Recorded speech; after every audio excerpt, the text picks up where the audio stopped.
personality structure, the physical mind, and its relationship to higher self. Let us now rewind this, go back a little bit to where you first were forming from spirit that template reality.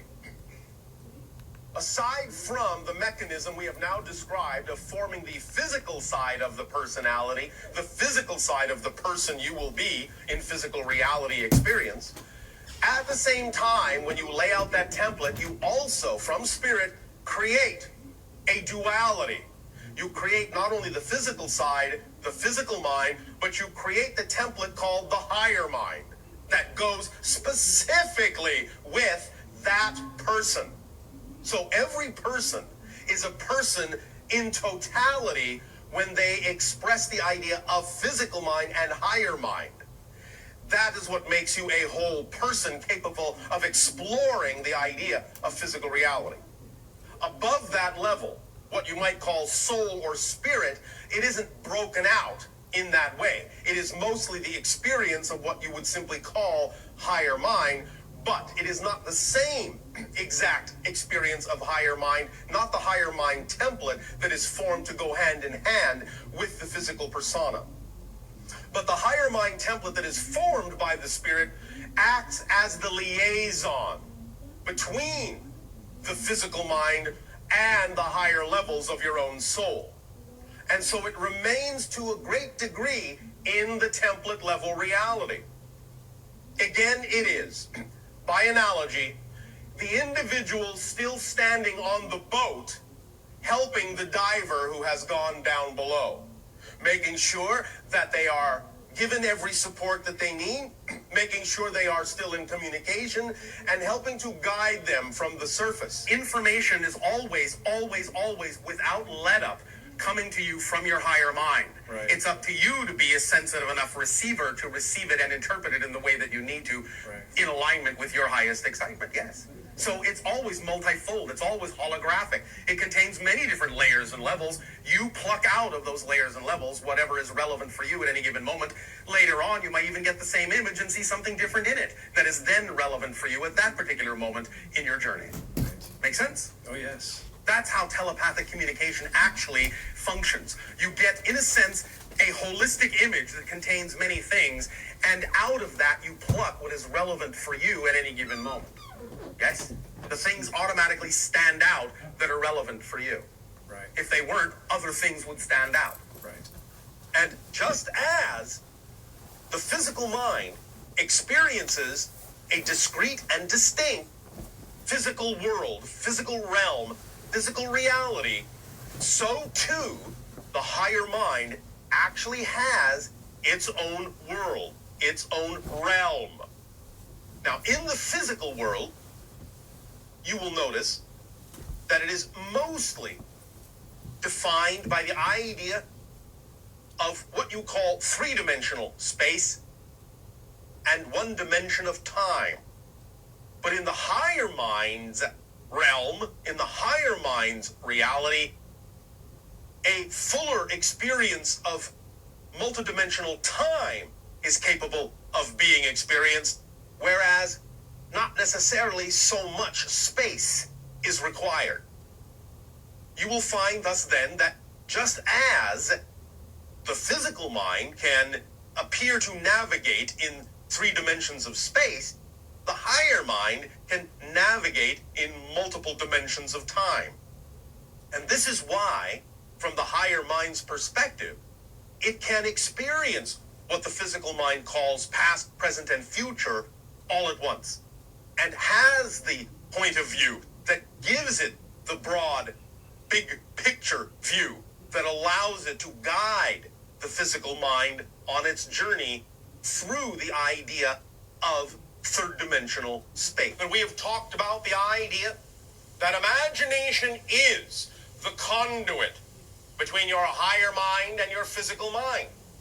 It is the pipeline through which your higher mind communicates with you, and through which, in receiving that communication, you can then, as physical beings, as physical personalities, apply the information the imagination that comes from higher mind, the communication into your physical lives, to alter them, to change them in ways that are more reflective of your passion, your excitement, your joy, your preference, or not. It is up to you to use this positively or negatively. It is up to you. But imagination is the key to allow an alignment to occur. And if you are willing to use your imagination without filtering the communication from your higher mind through belief systems that contain fear, then you will find that the outcome can always be a positive one, and you can always amplify and magnify that in any direction, in any area of your lives whatsoever, no matter what. Higher mind, again, I remind you, has the far-seeing point of view. It stands on the mountaintop. It can see all the pathways you could possibly take in life, and it guides you toward the path of least resistance, the path that is most truly you. As we have said many times, the vibration of excitement, the vibration of passion is what functions like the compass needle. It is your magnetic north to your true self. By following your passion, by following your excitement, by pointing the needle in that direction and that direction only, you will always be completely, purely, squarely on the path that is most truly you, your core, true, natural self. Your imagination is the conduit through which your higher mind can guide you in this very easily, if you allow it to be effortless, which you can. Physical mind, then, chooses in physical reality various ideas of how to apply these ideas coming from the higher mind in ways that are also pleasing to the physical being that you are, the physical personality that you are, and you learn to work in concert as a whole being, as a whole person with the higher mind. For if the physical mind thinks that it must take on the job of figuring everything out, how is this going to happen? How can I make this happen? How can I bring everything together to get this to happen? If the physical mind thinks that it must be the only one doing that job, it is going to be burdened, it is going to be weighed down, it is going to be tired. Because the physical mind is not designed to know how things will happen. The physical mind is only designed to know how things have happened. The idea is thus then to trust the higher mind to let you know that if the higher mind is sending you information that pushes you in the direction of your passion, and you trust that, what the higher mind is telling you is that by following your passion, the how will be taken care of, because the higher mind can see how you're going to get there, and the translation of that how through the imagination is the physical sensation of excitement, joy, passion, and love. That's how the higher mind speaks to the physical mind through the conduit of imagination, with those feelings, those vibrations, those energies, those pictures.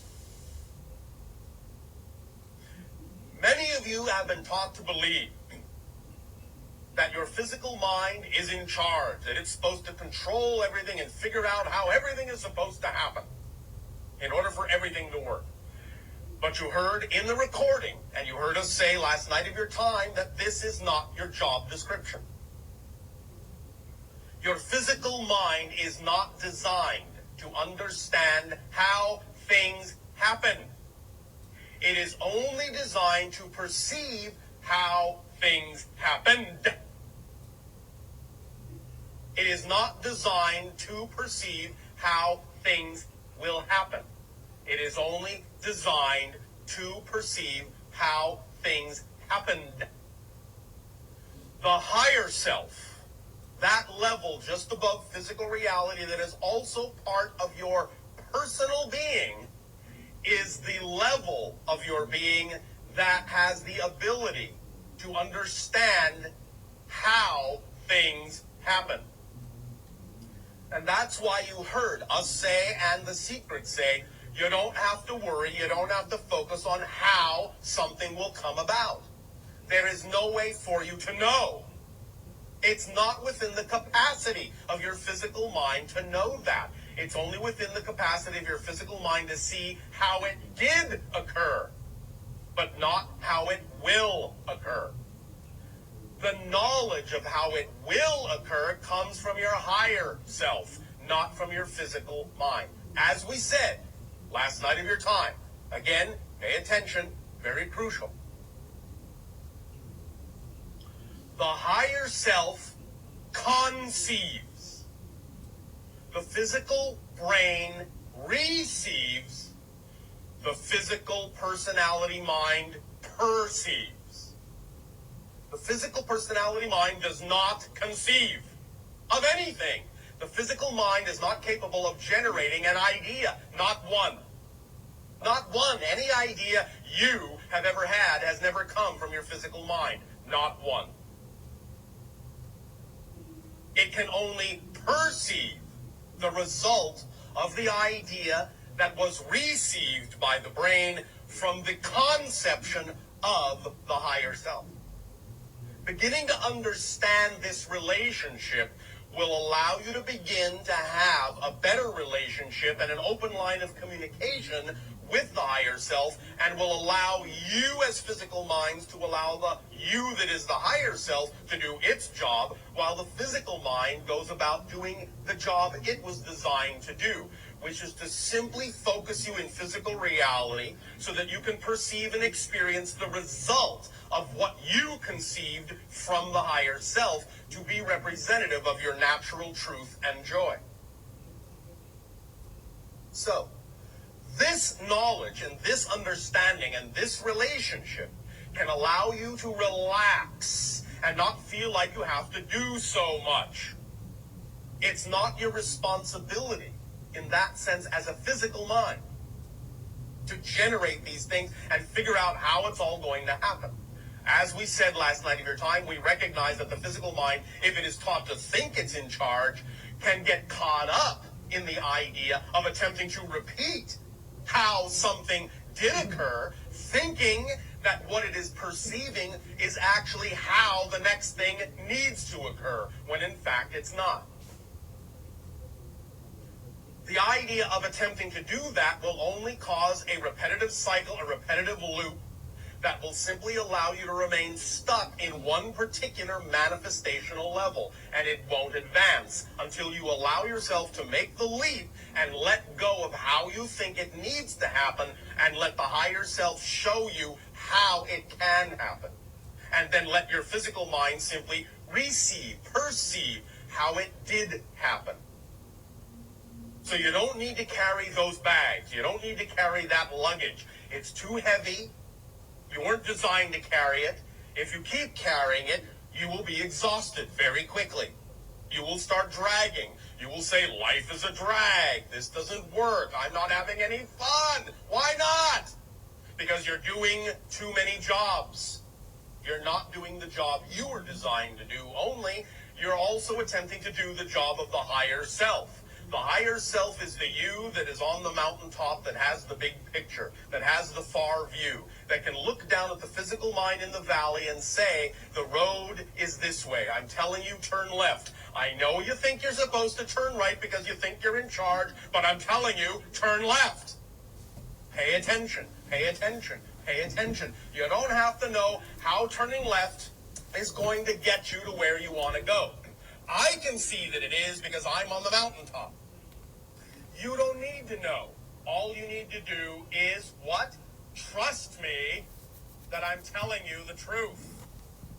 Why would I do anything different? I'm you.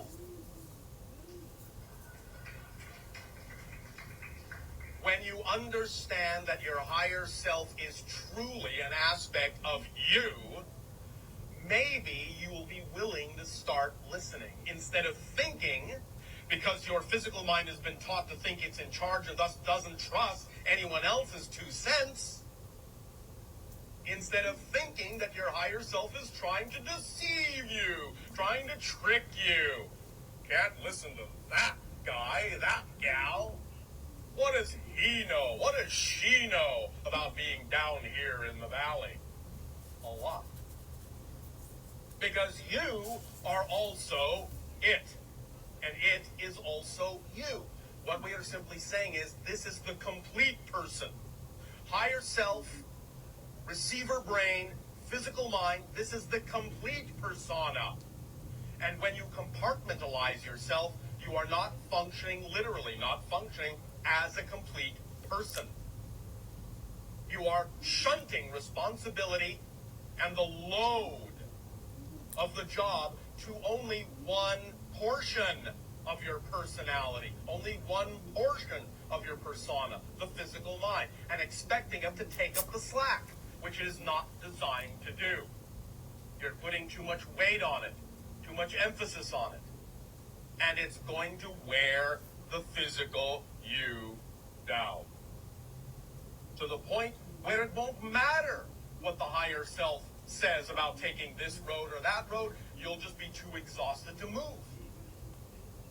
Just can't do it, sorry.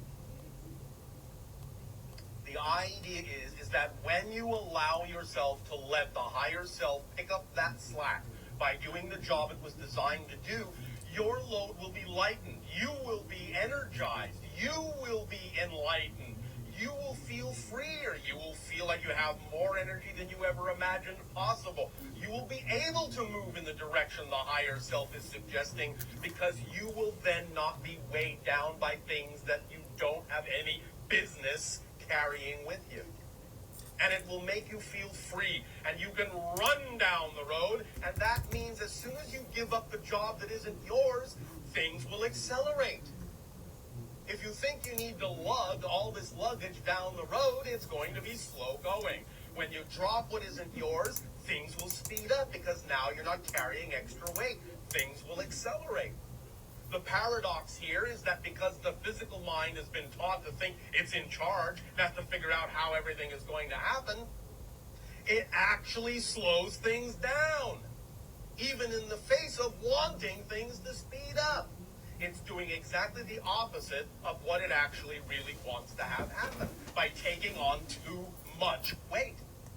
So by letting that go and allowing yourself to function as the whole being, and trusting the how to the higher self, and not thinking about it, not worrying about it in the physical mind as to how you're going to get where you know you want to be, then you will allow there to be balance on all levels of your being. Things will flow in that positive direction representative of your natural self, because you will be behaving as your true, interconnected, holistic, natural self. This, when people talk about the idea of letting go, when they talk about the idea of surrender, this is what they're talking about. Simply surrender to being who you actually are, instead of who you've been taught to think you're supposed to be. This is what you are now realizing in this new age of transformation on your planet. That you're not alone. That the compartmentalized you that you heretofore thought was the totality of your being is in fact nothing but a small piece.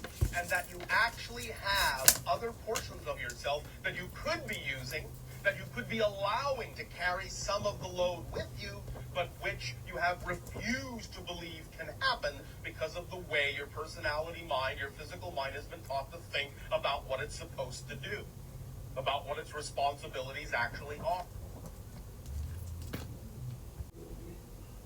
The experience of your imagination itself. The daydreams, the images, the feelings that come from your imagination. This can include the idea of the nighttime dreams as well, because very often what you wake up and remember as a dream, which is again another kind of voice, another kind of message delivery system, may simply be your physical mind's interpretation of a communication that you were having as a more holistic person when you were more fully in touch, more fully awake in and as your higher mind self. And so when you wake up in the morning, your physical mind will use that pipeline of your imagination to reconnect, to stay connected to the conversation, to the communication, to the information coming from your higher mind, and it will interpret this in the way that you understand as images and feelings and experiences and memories you call the dream. So the higher mind has many ways of communicating, not only, of course, in the concept we are discussing already, and even down through the idea of the archetypes, and down through the intuition, and into the physical experience. but also through the synchronicity in your life, which is another kind of signal or sign or roadmap or voice in your head. Because higher mind will usually simply guide you very, very gently to see what is already in front of your face in physical reality. Because the higher mind mirror is another way of reflecting information and ideas that are important for you to be aware of, and it will use the synchronicity of what's already existing in your reality to do so, and that's another form of communication, it's another form of voice. So when you see synchronicity, when you experience synchronicity, you're actually experiencing another voice from the higher mind, reflecting to you what you need to know to stay in alignment with the path that you chose to experience. Now, higher mind remains non-physical as a representation of the spirit vibration. But it is not the whole spirit. In that sense, it is still part and parcel of something that has split itself to create a physical reality experience. And just as the physical mind experiences a discrete and distinct physical world, physical realm, physical reality, so too the higher mind actually has its own world, its own realm. Now, in the physical world, you will notice that it is mostly defined by the idea of what you call three-dimensional space and one dimension of time. But in the higher mind's realm, in the higher mind's reality, a fuller experience of multidimensional time is capable of being experienced, whereas not necessarily so much space is required. You will find thus then that just as the physical mind can appear to navigate in 3 dimensions of space, the higher mind can navigate in multiple dimensions of time. And this is why, from the higher mind's perspective, it can experience what the physical mind calls past, present, and future all at once, and has the point of view that gives it the broad, big picture view that allows it to guide the physical mind on its journey through the idea of third dimensional space.